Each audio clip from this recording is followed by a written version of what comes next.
Hi everyone, welcome back to my channel. Today we have a mega unboxing of not one but two aircraft models.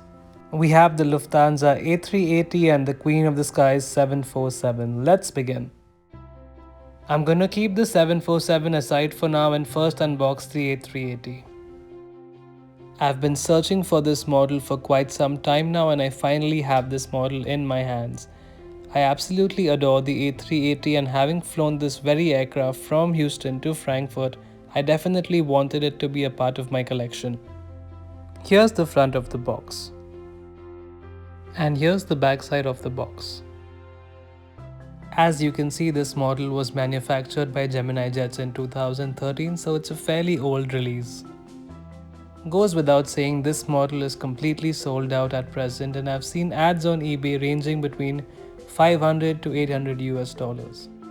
Here are the four sides of the box. I love the Gemini Jets packaging, it looks really nice. The model is packed between two styrofoam sheets, so now without further ado, let's get the model outside the box and have a look. Wow, what an incredible model. It is ginormous. I don't know if the video can do justice, but this model is huge. Let's have a look at all the accessories, starting with the landing gear replacements, both in the landing gear down and the in-flight configuration, along with the stick to remove them. Here's the standard Gemini Jets wooden stand. Unfortunately, it does not come with a plaque, but it has the Gemini Jets logo at the back.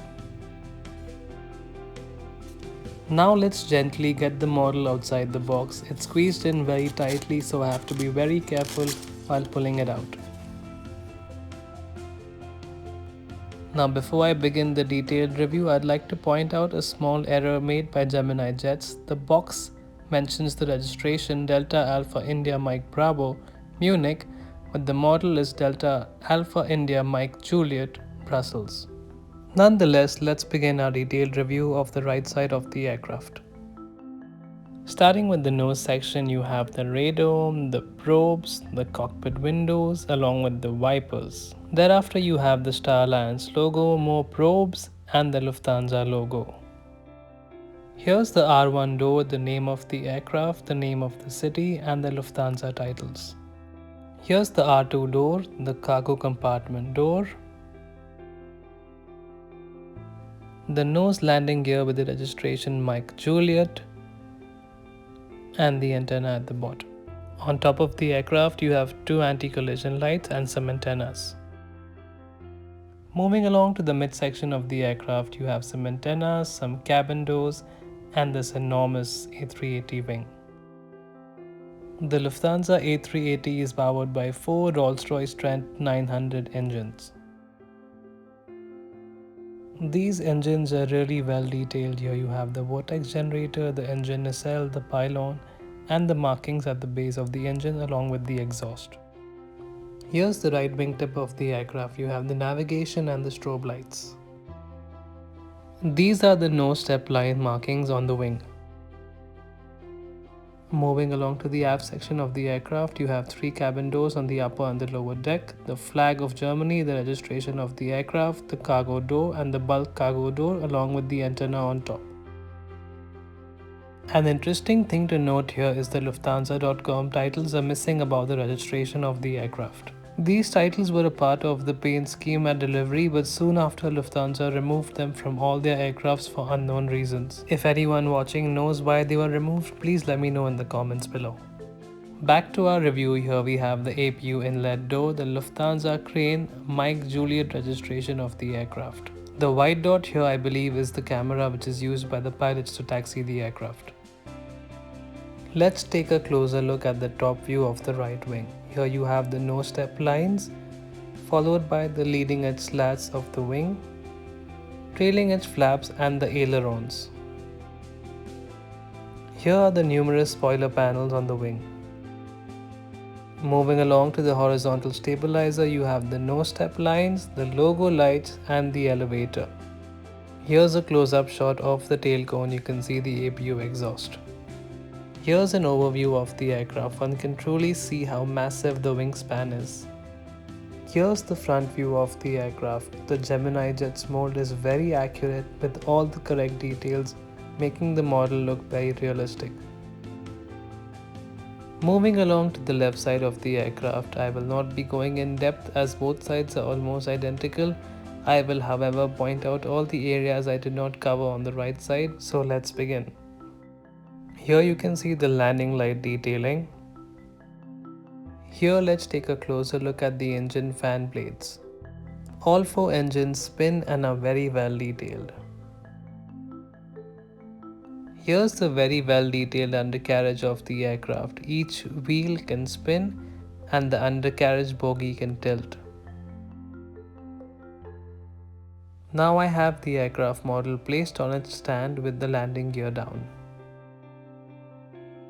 At present, Lufthansa has grounded all 7 of their A380s due to the ongoing COVID-19 pandemic.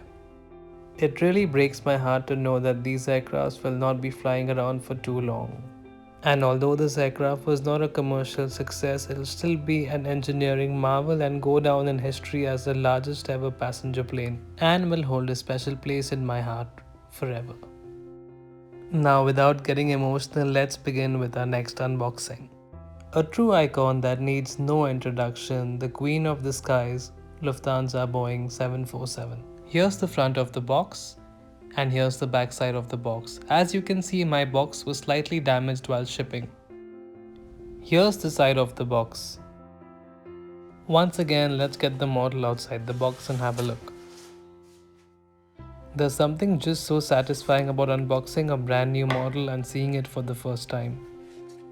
I had a chance to fly this aircraft from Frankfurt to Bombay and therefore had to be a part of my collection. Now let's have a closer look at all the accessories that come with this model. First and foremost, there is some sort of a transparent card that says Lufthansa, a picture of the aircraft and JFox written on it. Next up is this really cool accessory I have not seen any other model manufacturer provide. It's a keychain. It has the Lufthansa logo on one side and the drawing of the 747 on the other. How cool is that? The Inflight200 mold that JFox uses unfortunately comes with fixed landing gear, so there is no removable landing gear on this aircraft. Here's the stand of the aircraft. It's all white, metallic and says Lufthansa Boeing 747 and the scale of the aircraft. There's a small cushion on top to prevent any scratches on the model. Once again, ever so gently, carefully and slowly get the model outside the styrofoam packaging and have a closer look. She's stunning. And here's the aircraft on the mat. Let's have a closer look at all the details this model has to offer. Here we have the nose section of the aircraft, the radome, the cockpit windows, the windshield wipers. The lower deck windows, the Lufthansa logo, the pitot probes, the Star Alliance logo. Upper deck windows, the upper deck door, some antennas on the top. The Lufthansa titles in blue. The lower deck windows, the name of the aircraft. Cabin doors, cargo door. Nose wheel of the aircraft with the registration Victor Zulu. Here's what some may call a flaw on this aircraft. The grey sheet line has been painted slightly above its normal position. The other side seems okay, which I will show you in just a few minutes. Let's continue. Here is the R3 door and some antennas on top of the aircraft. The Lufthansa 747-400 is powered by the GE CF6 engines. Very detailed engines with engine blades that spin. Here's the right wingtip. Here you have the navigation light and the winglet. Looking at the aft section of the aircraft, we have some cargo doors, the registration of the aircraft, the flag of Germany, Lufthansa.com titles, and on top of the aircraft we have some more antennas. Now let's take a closer look at the tail section of the aircraft. Here's the APU inlet door, the registration of the aircraft, the iconic Lufthansa crane, and the APU exhaust. Here's the top view of the wing of the 747. Here you have the nose step lines, the leading edge slats, the trailing edge flaps and the ailerons, and the spoiler panels. Now let's examine the horizontal stabilizer. Here you have the nose step line, the logo lights and the elevator. Here's an overview of the aircraft from the back.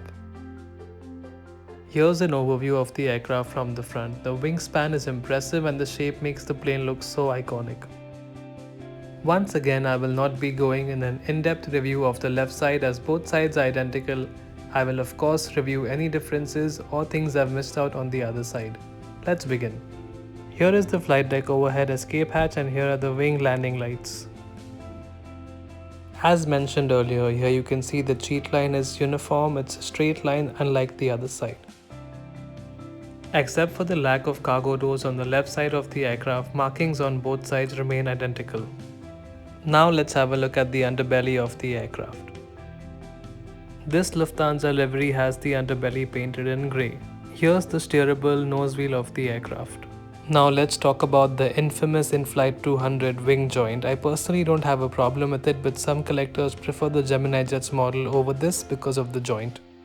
The underbelly details are excellent. Here you have the anti-collision beacon lights, some vents, the gear doors and the landing gear of course. The landing gear unfortunately does not tilt, but each wheel rotates. Here's the mount for the stand and some antennas at the back. Here we have the outflow valves that control the pressurization and antenna and the APU door. Here's the aircraft mounted on its stand. In conclusion, I would highly recommend getting this model.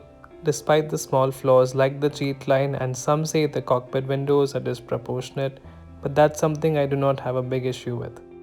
This model is a part of the recent JFox releases and retails around $160. The pricing is slightly higher than the Inflight200 models, but it's absolutely worth every penny. It's absolutely devastating to see the end of the quad-jet era and these aircraft slowly disappearing from the skies. By having these models in my collection, I will be able to cherish them long after they're gone.